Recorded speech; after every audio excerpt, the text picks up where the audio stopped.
हम देखते हैं ब्लॉकचेन का ओवरऑल फ्लो काम कैसे करता है।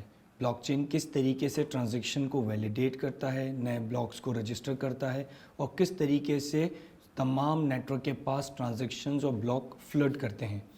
उसके लिए सबसे पहले आपको ये देखना होगा कि फॉर एग्जांपल अगर आप नेटवर्क में पार्टिसिपेट करना चाह रहे हैं तो आपको bitcoin.org से जाके ब्लॉकचेन का सॉफ्टवेयर डाउनलोड करना पड़ेगा। उसे बिटकॉइन कोर कहते हैं। उसे डाउनलोड करके आपको इंस्टॉल करना पड़ेगा अपने सिस्टम में, मेनली क्योंकि फॉर आप जो है आज इंस्टॉल कर रहे हो सॉफ्टवेयर को तो 2008 से लेके आज तक ब्लॉकचेन में नेटवर्क में बहुत सारा काम हुआ है। बहुत सारे ब्लॉक्स बने हैं, तकरीबन 5,72,000 या 75,000 के करीब कुछ ब्लॉक्स बने हुए हैं। अब आप क्या करेंगे, आप ब्लॉकचेन का सॉफ्टवेयर डाउनलोड करके अपने सिस्टम पे इंस्टॉल करेंगे। इंस्टॉल करने के बाद आप उसे रन करेंगे। जैसे ही आप सॉफ्टवेयर को रन करते हैं उस सॉफ्टवेयर ने करना होता है सिंक। क्या तमाम ब्लॉक्स जो शुरू से लेकर आज तक बने हैं उसके बगैर आप नेटवर्क में पार्टिसिपेट नहीं कर सकते, माइनिंग नहीं कर सकते। तो होगा क्या कि 2008 से लेकर आज तक जितनी ट्रांजैक्शंस हुई हैं उनके जो ब्लॉक्स बने हैं वो ब्लॉक बाय ब्लॉक आपके सिस्टम पे डाउनलोड होंगे। आपका जो सॉफ्टवेयर है वो स्टार्ट होते ही नेटवर्क के कुछ नोड से कनेक्शन बनाएगा और उनसे कनेक्शन बनाने के बाद उनसे डेटा मंगवाना शुरू कर देगा। अब तमाम नोड्स के जो ब्लॉक्स हैं वो एक एक करके आपके पास आना शुरू हो जाएंगे और आपकी नोड उसको वेरीफाई करती चली जाएगी और अपने पास ब्लॉक रजिस्टर होती चली। जब तक ये पूरा डेटा जो कि 2008 से लेकर आज तक का है कंप्लीटली आपके पास सिंक नहीं हो जाता, आप नेटवर्क में आगे माइनिंग या ट्रांजैक्शन वैलिडेशन नहीं कर सकते। अब ये जो डेटा है वो तकरीबन 200-250 GB का है। तो डिपेंड करता है आपके इंटरनेट की स्पीड पे। ये कुछ घंटों में भी हो सकता है अगर आपके इंटरनेट की स्पीड ज़्यादा है, और कुछ हफ्ते भी लग सकते हैं। इन स्पीड के ऊपर डिपेंड करता है। इंटरनेट से डेटा डाउनलोड होगा क्योंकि ब्लॉक डाउनलोड भी होता है, वेरीफाई भी होता है, वैलिडेट होके लेजर बनता चला जाता है। इसको पूरे को सिंकिंग कहते हैं कि आपका पूरा लेजर सिंक होता है पूरे नेटवर्क से, क्योंकि आपने आज सेटअप किया है। अब होगा क्या, जब एक बार पूरा लेजर सिंक हो जाएगा अब आपकी नोड रेडी है नेटवर्क में ब्लॉक्स को वेरीफाई करने और ट्रांजैक्शन को रिसीव करने के लिए। अब इस तरीके से होगा कि जो ट्रांजैक्शंस हैं नेटवर्क में हो रही होंगी। फॉर एग्जांपल मैंने एक ट्रांजैक्शन की, मैंने 2 बिटकॉइन ट्रांसफ़र किए XYZ को, वो ट्रांजैक्शन नेटवर्क में फ्लड होगी। अच्छा, नेटवर्क में फ्लड कैसे होती है? जो भी ब्लॉकचेन की नोड होती है वो नेटवर्क में ऐसा नहीं होता कि तमाम नोड्स के पास ट्रांजैक्शन भेजे। किसी एक नोड से तकरीबन 8 मज़ीद नोड को ट्रांजैक्शन जाती है। वो 8 नोड ट्रांजैक्शन रिसीव करती हैं, उस ट्रांजैक्शन को वेरीफाई करती हैं। वेरिफिकेशन में क्या शामिल है कि जिसने ये ट्रांजैक्शन की है क्या वो ट्रांजैक्शन वैलिड है, जिसने ये ट्रांजैक्शन की है उसके पास ये बिटकॉइन मौजूद भी हैं या नहीं, और कुछ और रूल्स वेरीफाई करने के बाद नोड उस ट्रांजैक्शन को अपने पास ट्रांजैक्शन पूल में रख लेती है और आगे मज़ीद 8 नोड को ट्रांजैक्शन भेज दी जाती है। तो फॉर एग्जांपल जैसे पहली बार ट्रांजैक्शन हुई उसने 8 नोड्स पे डेटा भेजा, उन 8 नोड्स ने ट्रांजैक्शन को वेरीफाई किया और आगे 8 नोड को मज़ीद ट्रांजैक्शन फॉरवर्ड कर दी, और ये पूरा फ्लो चलता है। इसको कहते हैं फ्लडिंग भी कहते हैं, इसको गॉसिप प्रोटोकॉल भी कहते हैं, और ब्रॉडकास्टिंग भी है, आपकी ट्रांजैक्शन ब्रॉडकास्ट हो रही है। इसके बाद नोड्स, जब तमाम नोड्स के पास ये डेटा पहुंच जाता है, अब इसमें यहाँ पे हमें समझने की ज़रूरत है वो क्या कि जब नेटवर्क के पास ट्रांजैक्शन रिसीव हो रही होती हैं उस वक्त नोड क्या कर रही होती है। अभी हम क्योंकि पहली दफ़ा समझ रहे हैं तो अज्यूम कर लें कि पिछले 10 मिनट में कुछ नहीं हो रहा था, सिर्फ ट्रांजैक्शंस आ रही थी। अब A से B को ट्रांजैक्शन जा रही है, B से C को, C से D को, किसी भी तरीके से नेटवर्क में लोग ट्रांजैक्शंस कर रहे हैं, बिटकॉइन ट्रांसफ़र हो रहे हैं एक जगह से दूसरी जगह। उनकी जो ट्रांजैक्शन है वो फ्लड हो रही हैं और नेटवर्क की तमाम नोड्स के पास वो ट्रांजैक्शन जाएंगी, तमाम नोड्स के पास वो ट्रांजैक्शन जा रही हैं। अब हम इस वक्त ये नहीं देख रहे कि उस दौरान क्या हो रहा था, क्योंकि हम पहली दफ़ा समझ रहे हैं, तो हमने अज्यूम किया कि ट्रांजैक्शंस आ रही हैं और नोड उस वक्त कुछ नहीं कर रही थी, ट्रांजैक्शंस रिसीव होती नहीं। 10 मिनट पूरे हुए। अब क्या होगा, जब 10 मिनट पूरे हो जाएंगे तो हर नोड अपने अपने ट्रांजैक्शन पूल से ट्रांजैक्शन पिक करेगी और उस ट्रांजैक्शन को पिक करने के बाद उसका ब्लॉक क्रिएट करेगी। ब्लॉक क्रिएशन में क्या शामिल है?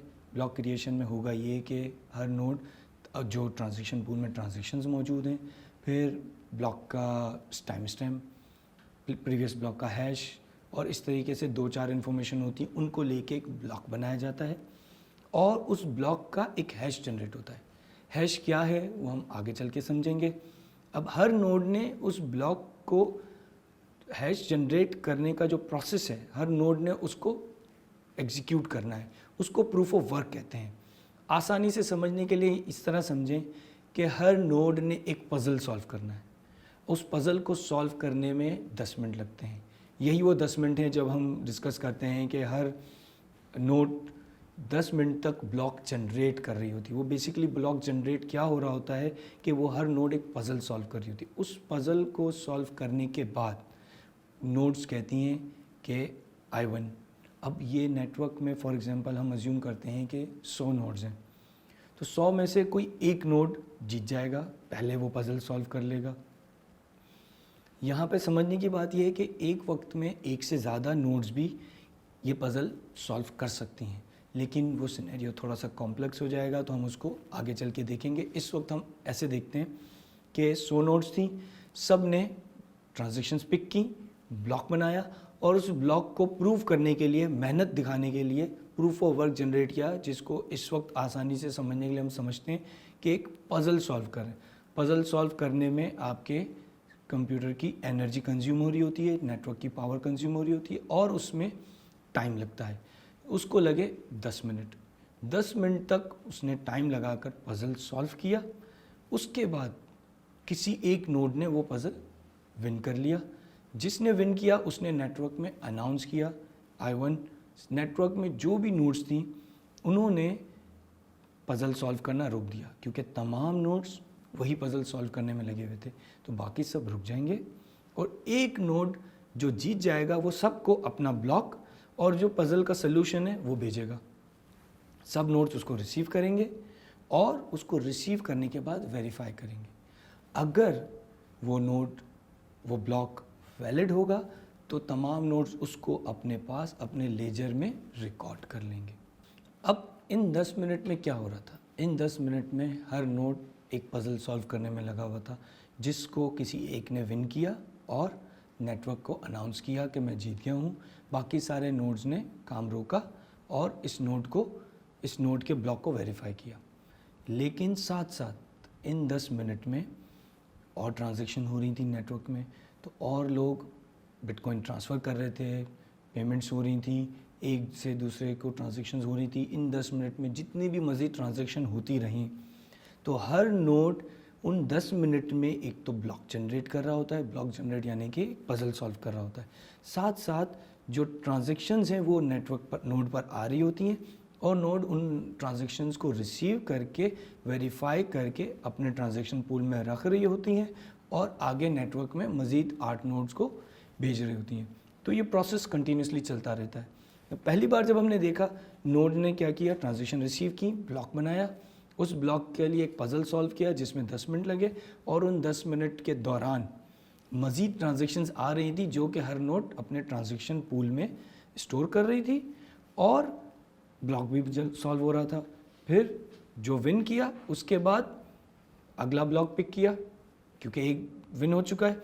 अब तमाम नोड्स ने फिर अपने ट्रांजैक्शन पूल में गई, ट्रांजैक्शन पिक की, उन ट्रांजैक्शन को पिक करके फिर से ब्लॉक बनाया, प्रीवियस ब्लॉक का हैश रखा, इस ट्रांजैक्शन की मर्कल रूट रखा, टाइम स्टैम्प रखा और 2-4 चीज़ें लेके ब्लॉक बनाया। उस ब्लॉक को फिर से उसका पज़ल सॉल्व करना शुरू कर दिया। अब फिर 10 मिनट लगेंगे इस पज़ल को सॉल्व करने में। नेटवर्क में पूरी 100 नोड्स, क्योंकि अभी हमने अज्यूम किया है कि नेटवर्क में 100 नोड्स हैं, 100 नोड्स ने उसको सॉल्व करना शुरू कर दिया। उस पज़ल को सॉल्व करते करते करते करते फिर 10 मिनट लगे और उन 100 में से फिर कोई एक नोड विन कर गया, ब्लॉक बनाया और उस ब्लॉक को, उसका पज़ल सॉल्व करना शुरू कर दिया। अब फिर वही प्रोसेस चलेगा, सारी नोड्स पज़ल सॉल्व करने लग जाएंगी। जैसे कि हमने डिस्कस किया था कि अज्यूम किया था कि नेटवर्क में 100 नोड्स हैं, तो अब सारी वो 100 नोड्स पज़ल सॉल्व करने में लग जाएंगी अगले ब्लॉक की। अच्छा, अब ये जो पज़ल सॉल्व कर रही हैं इस दौरान क्या हो रहा है, ये पज़ल सॉल्व हो रहा है और साथ साथ नेटवर्क में मज़ीद ट्रांजेक्शन्स हो रही हैं। वो ट्रांजेक्शन्स आपके पास हर नोड के पास आ रही हैं, नोड उस ट्रांजेक्शन को ले रही है, वेरीफाई कर रही है और अपने ट्रांजेक्शन पूल में रख रही है, साथ साथ पज़ल भी सॉल्व हो रहा है। अब ये प्रोसेस कंटिन्यूस है, हर 10 मिनट बाद आप एक पज़ल सॉल्व करेंगे, उन 100 नोड में से कोई एक नोड विन करेगी, वो नेटवर्क पे अनाउंस करेगी कि मैं विन कर चुकी हूँ।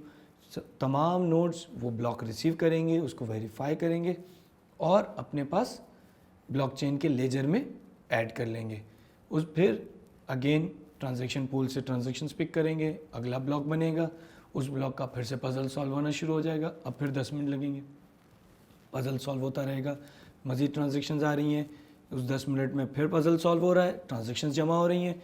जैसे ही 10 मिनट होंगे पज़ल सॉल्व होगा, 100 में से कोई एक विन करेगा और फिर ये प्रोसेस चलता रहेगा कंटिन्यूसली। इसमें हमने जो पूरा समझने की कोशिश की है कि किस तरीके से ट्रांजैक्शन आ रही हैं, नोड उसको ट्रांजैक्शन पूल में रख रही हैं और फिर एक ब्लॉक बनाने के बाद पज़ल सॉल्व हो रहा है। तो ये एक फ़्लो होता है जो पूरा ब्लॉकचेन का ट्रांजैक्शन रिसीव करके ब्लॉक बनाकर लेजर में रजिस्टर करने के लिए यूज़ होता है।